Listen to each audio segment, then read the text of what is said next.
राम सीता हे राम राम राम सीता राम राम राम सीता राम राम।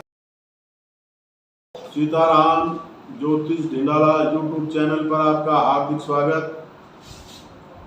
पितृदोष को लेकर के श्राद्ध पक्ष में हम पितरों को का जो श्राद्ध है उसको वरदान कैसे बनाएं, इसके लिए ये वीडियो बनाई जा रही है। ये होता कैसे कैसे है, इसको हम कैसे जान सकते हैं कि हमारे ऊपर ये पितृदोष बना हुआ है। पितृदोष का जो हमारे शास्त्रों में हमारे संतों ने जो वर्णन किया है उसमें से कुछ अंश कुछ चीज़ें मैं आपको सूक्ष्म रूप से बताना चाहूँगा। अगर आपको ये लक्षण आपके अंदर नज़र आते हैं तो ये समझो कि ये पितृदोष के द्वारा ही होता है, और उसका जो निवारण है वो उसके लिए मैं अगली वीडियो में बनाऊंगा, क्योंकि वीडियो फिर बड़ी हो जाएगी। इसमें बहुत सारी चीज़ें ऐसी होती हैं आप उसको सीधे सीधे समझ सकते हैं। अगर हमारे पढ़ने वाले बच्चे हैं तो उनका पढ़ाई में मन नहीं लगेगा, लेकिन उसका दूसरा कारण ये भी है कि हो सकता है उसकी एजुकेशन उसके भाग्य में या उसके जन्मांग में उसकी जन्म पत्रिका में उसकी एजुकेशन कम ही लिखी हो। लेकिन बच्चा अगर होशियार है पढ़ाई में और टैलेंटेड है फिर भी उसको पढ़ाई में मन नहीं लगता है, या जो याद करता है उसको याद नहीं होता है, ये पितृदोष का कारण हो सकता है। उसमें से बहुत सारी चीज़ें मैं आपको नोट करा देता हूँ। जैसे हमारे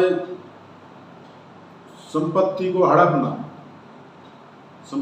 हड़पना, किसी ने ज़बरदस्ती संपत्ति हड़प ली, ये पितृदोष का कारण है। या हमारे पूर्वजों ने किसी से हड़प लिया तब भी ये पितृदोष का कारण बनेगा। और बीमारी ऐसी बीमारी होना कि बार बार हम उसका इलाज करा रहे हैं लेकिन हमें आराम ही नहीं मिल रहा है, बार बार डॉक्टर बदल रहे हैं, बार बार दवाइयाँ बदल रहे हैं, लेकिन हमें आराम नहीं मिल रहा है। तो एक बार ये भी सोचें कि कहीं ये पितृदोष हो सकता है। और हमारा जो भोजन हम करते हैं शाम को या दोपहर में या सुबह में, कभी भी हम भोजन करते हैं, अधिकतर अगर भोजन में बाल निकलते रहते हैं तो ये भी पितृदोष का कारण है। और घुटने के ऊपर अगर शरीर में नीले वाले चकते पड़ जाते हैं, नीले नीले निशान पड़ जाते हैं, तो ये भी पितृदोष का कारण है। और संतान हानि होती है, जैसे गर्भपात होना या बाद में वंश वृद्धि में बाधक हो जाते हैं, वंश वृद्धि नहीं हो पा रही है, ये पितृदोष का कारण है। और छोटे छोटे से कारण है पर जिनको हम नज़रअंदाज करते रहते हैं, हम उसको समझ नहीं पाते, वो हमारे पितरों के द्वारा ही होता है। जैसे छोटा बच्चा है वो अपनी मम्मी का दूध नहीं पी पा रहा है, वो बच्चा अपनी मम्मी से कमर घुमा के और आराम से पड़ा रहता है, उससे में दूध पिएगा ही नहीं, रोता रहेगा, वो पितृदोष का कारण है। या हमारी गाय भैंस है, वो आपने कई बार देखा होगा कि दूध तो उसके नीचे है, दूध तो ले रही है लेकिन वो दूध दे नहीं रही। तो अगर हम पितृ शांति करेंगे उसमें जैसे जैसे पितृ शांति के लिए भी बताया जाएगा तब वो पितृ शांत होते हैं। पितृ हमारे केवल इतना करते हैं, अगर आप बार बार गलती कर रहे हैं तब बड़े बड़े नुकसान की संभावना बनती है। अगर छोटी मोटी गलती होती है बार बार उसको याद दिलाते रहते हैं, आपको संकेत करते रहते हैं कि आप इसमें सुधार लाओ, अपनी दिनचर्या सुधारो। इसके लिए वो ऐसे मानो जैसे अपने जो माता पिता होते हैं बच्चे को डांटते हैं, तो डांटने का मतलब उनकी शत्रुता नहीं है, उस डांटने के पीछे प्रेम होता है। ऐसे हमारे पितृ भी यही काम करते हैं कि अगर आप, लेकिन वो नुकसान तब होता है जब आप बार बार गलत रास्ते पर चले जाते हैं या माता पिता से वैमनस्यता रखते हैं, ये पितृदोष का कारण है। उदासीन होना, ना हंसना, ना बोलना, ना बात करना, चुप रहना, मौन रहना घर में किसी का भी, ये पितृदोष का कारण है। घर से कोई बच्चा हमारा बार बार भाग जाता है, घर से गायब हो जाता है, ये पितृदोष का कारण है।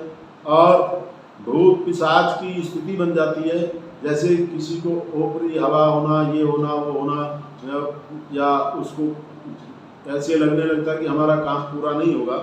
और हानि होना, हम किसी काम को बार बार अपने व्यापार में कोशिश कर रहे हैं लेकिन हमें उसमें लाभ नहीं हो पा रहा है, लेकिन जब तक हम पितृ शांति नहीं करेंगे तो उसमें हमें लाभ होने की संभावनाएं नहीं बनेंगी। और हमें खराब वाले सपने दिखाई देना, खराब सपने में नदी दिखाई देना, समुद्र दिखाई देना और मकान का टूटते हुए दिखाई देना और अपने पूर्वजों का बार बार दर्शन होना, बार बार अपने पूर्वजों को देखना, कभी भूख में तड़पते हुए देखना, कभी पानी मांगते हुए देखना, कभी कपड़े नहीं है इसलिए देखना, या छोटे बच्चे नंगे दिखाई देना, ये सब हमारे पितृदोष के कारण होते हैं। सफ़ेद सांप दिखाई देना, या ऐसे मानो जिस घर में अल्प मृत्यु होती है उसमें ये दोष स्वतः ही लग जाता है। अल्प मृत्यु में गरुड़ पुराण का पाठ कराना बहुत ही ज़्यादा जरूरी होता है। और ये सब जब हम पहले ये समझ जाएं कि हमारे घर में पितृ दोष लगा हुआ है, लेकिन ये बात पहले है कि हमने पहले भी वीडियो में बताया था कि अपने पितरों के प्रति अपनी श्रद्धा रखें, अपमान बिल्कुल भी नहीं करें। अपमान सबसे, यहाँ से अगर हमें समाधान ढूंढना है, हमें रास्ता बनाना है, हमें अपने पूर्वजों को खुश करना है, तो जो हमारे वर्तमान में है, यहाँ पर माता पिता हैं, नाना नानी दादा दादी जो भी जिसके हैं और जो चले गए हैं उनके प्रति हाथ जोड़ करके प्रणाम करना, प्रातः उठ करके प्रणाम करना, पहले श्रद्धा उनके प्रति जागृत करना, तब हमारा रास्ता बनता है। ये सब कारण होते हैं। पढ़ाई में मन नहीं लगना, बार बार पढ़ाई से मन उचट जाना, बहुत अच्छी होशियारी दिमाग में हो जाने के बावजूद भी अपनी पढ़ाई में कम परसेंटेज लाना, अपने घर में नहीं रुकना, घर से बाहर भागना, ये सब बच्चों में पितृदोष के कारण आपको नज़र आ सकते हैं। आप ये बातें जान करके समझ सकते हैं कि हमें हमें सब नज़र आता है, इनमें से अगर कुछ लक्षण हमारे पास हैं तो हमें पितृ शांति के लिए कराना चाहिए कुछ ना कुछ उपाय। और अभी ये वीडियो इसलिए विशेषकर बनाई जा रही है कि श्राद्ध पक्ष अब आने वाला ही है, तो श्राद्ध से पहले आप सतर्क हो जाएं और उसके लिए ये श्राद्ध में बहुत ही श्रद्धा भाव के साथ अपना श्राद्ध, अपने सभी पूर्वजों का श्राद्ध करें, तो तब आपको ये इस कष्ट से मुक्ति मिलेगी।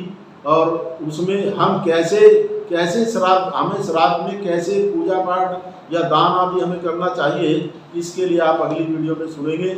आपसे निवेदन, अगर आपको वीडियो अच्छी लगती है, पसंद आती है, तो इसको शेयर करें और सब्सक्राइब करें। कमेंट में जय सीताराम जरूर लिखें। बहुत बहुत धन्यवाद। जय सीताराम।